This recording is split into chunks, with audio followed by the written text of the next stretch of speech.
आपल्या चॅनलवर सगळ्यांचं अगदी मनापासून स्वागत आहे. तर उद्या आहे भोगी. उद्या वार आहे मंगळवार. तर बघा, भोगीच्या दिवशी आपल्या मुलांसाठी प्रत्येक आईने हा उपाय करायचा आहे. आपल्या मुलाने प्रत्येक क्षेत्रामध्ये यशस्वी व्हावं, आपल्या मुलांच्या आयुष्यामध्ये कुठल्याच प्रकारच्या अडचणी येऊ नयेत, बाधा येऊ नयेत, त्यांची प्रत्येक क्षेत्रामध्ये प्रगती व्हावी असं प्रत्येक आईवडिलांना वाटत असतं. त्यामुळे बघा, अशा खास दिवशी आपल्याला अवश्य हा उपाय करायचा आहे.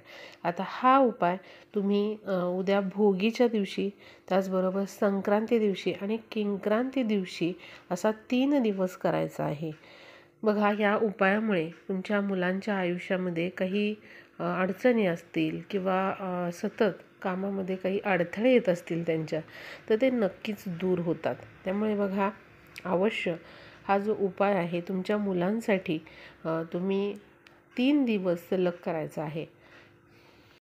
प्रत्येक तिथीचं हे खूप वेगळं महत्त्व असतं. त्यामुळे ज्या त्या तिथी दिवशी, ज्या त्या शुभदिनी आपल्याला असे हे उपाय करायचे आहेत. यामुळे नक्कीच आपल्या आयुष्यामध्ये त्याचा खूप चांगला आपल्याला परिणाम बघायला मिळतो आणि आपल्या आयुष्यामध्ये आलेली अनेक संकट आहेत किंवा अडचणी आहेत, तर त्यातून नक्कीच मार्ग मिळतो. बघा, बऱ्याच वेळेला असं होतं की आपली मुलं अभ्यासामध्ये खूप हुशार असतात किंवा ते आपलं सगळं व्यवस्थित ऐकत असतात, पण अचानक कोणीतरी असं म्हणतं की किती व्यवस्थित छान या मुलांचा अभ्यास सुरू आहे, किती हुशार आहेत, सगळ्यांचं ऐकतायत. बघा, अशामुळे नजरदोष होऊ शकतो आणि अचानकच ती मुलं आपली ऐकेनाशी होतात किंवा अभ्यास करेनाशी होतात. मग आपल्याला समजत नाही की एवढा चांगला अभ्यास करणारी आपली मुलं अचानक काय झालं आणि त्यांची प्रगती थांबली. तर बघा, असे नजरदोष मुलांना होऊ शकतात. कधी कधी मुलं सतत आजारी पडतात. तर बघा, ह्या सगळ्या अडचणींसाठी तुम्ही हा उपाय करू शकता. तुमच्या अगदी 5 वर्षाच्या मुलापासून तुम्ही तुमच्या कॉलेजला जाणाऱ्या मुलांपर्यंत हा उपाय करू शकता. आईला करता आला नाही तर मुलांचे वडील देखील हा उपाय करू शकतात किंवा मुलांचे आजी आजोबा देखील हा उपाय करू शकतात. त्यामुळे हा उपाय सगळ्यांनी करा. आता हा उपाय कधी करायचा आपल्याला, तर तुम्ही उद्या भोगीच्या दिवशी हा उपाय सकाळी करा किंवा मग संध्याकाळी 6च्या नंतर करू शकता. संक्रांती दिवशी पण आपल्याला हा उपाय करायचा आहे. तुम्ही सकाळी करा किंवा संध्याकाळी करा आणि किंक्रांती दिवशी पण आपल्याला हा उपाय करायचा आहे. तुम्हाला 3 दिवस हा उपाय करायचा आहे.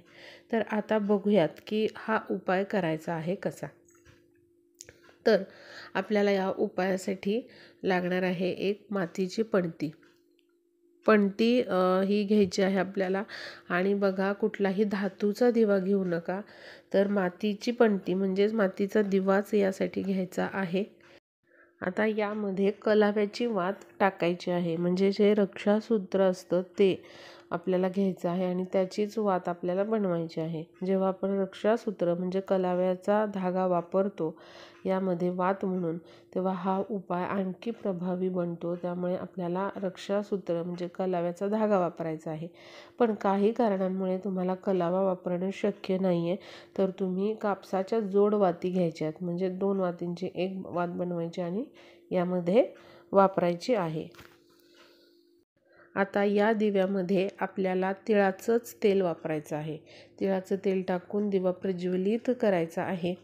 आणि बघा, एका डिशमध्ये आपल्याला तीळ घ्यायचे आहेत, थोडेसे तांदूळ घ्यायचे आहेत, त्यावरती दिवा ठेवायचा आहे आणि दिवा प्रज्वलित करायचा आहे. आता मुलांना तुम्हाला पूर्वेकडे तोंड करून उभा करायचा आहे आणि हातामध्ये, तुमच्या उजव्या हातामध्ये पांढरे तीळ थोडेसे घ्यायचे आहेत.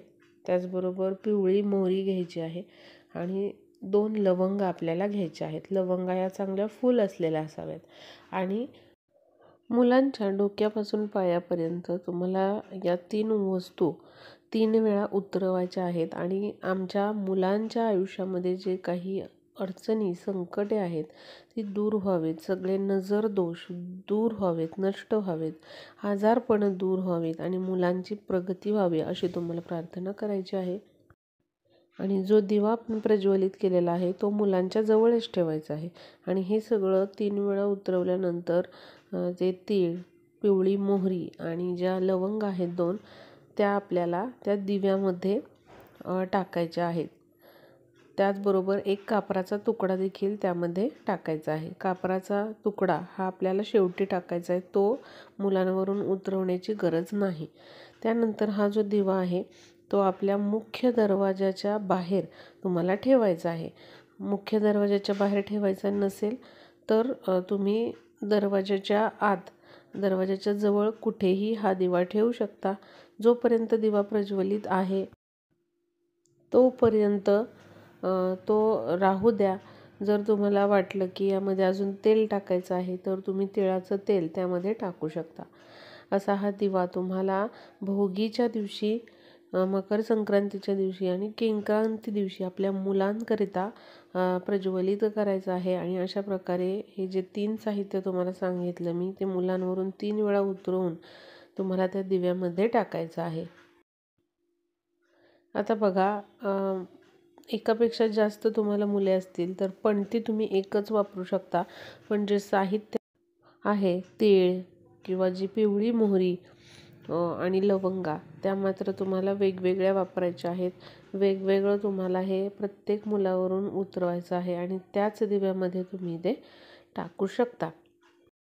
आता बघा, काही कारणांमुळे तुम्हाला उद्या भोगीच्या दिवशी हा उपाय करता आला नाही तर तुम्ही संक्रांतीला सुरुवात करू शकता किंवा तुम्ही किंक्रांती दिवशी देखील आपल्या मुलांसाठी हा उपाय करू शकता. शक्य असेल तर भोगी, संक्रांती आणि किंक्रांत या 3ही दिवशी आपल्या मुलांसाठी हा उपाय करा. पण जर तुम्हाला 3 दिवस शक्य नाही आहे तर या 3 मधल्या एका तरी दिवशी तुम्ही हा उपाय अवश्य करायचा आहे. बघा, या उपायामुळे आपल्या मुलांच्या आयुष्यामधले अनेक विघ्ने, अडचणी दूर होतात. त्याचबरोबर जे काही नजर दोष आहेत, आजारपण आहेत ती देखील दूर होतात. त्यामुळे सगळ्यांनी अवश्य हा उपाय करा. मुले जर बाहेरगावी असतील तर बघा, असा जो दिवा आहे तर तो तुम्ही फक्त तुमच्या मुख्य प्रवेशद्वाराच्या बाहेर लावू शकता. आणि फक्त तुम्ही स्मरण करा आणि तुमच्या कुलदेवांचं स्मरण करून आपल्या मुलांसाठी प्रार्थना तुम्ही करू शकता. आणि अशा प्रकारे त्या दिव्यामध्ये थोडेसे तीळ, पिवळी मोहरी आणि 2 लवंगा हे टाकून तुम्ही असा दिवा मुख्य दरवाजाच्या बाहेर लावायचा आहे. दिव्याला तिळाचं आणि तांदळाचं आसन द्यायचं आहे. आता हा उपाय झाल्यानंतर तुम्हाला काय करायचं आहे, किंक्रांत झाल्यानंतर दुसऱ्या दिवशी किंक्रांतीच्या हे सगळं साहित्य तुम्हाला वाहत्या पाण्यामध्ये, निर्माल्यामध्ये विसर्जित करायचं आहे.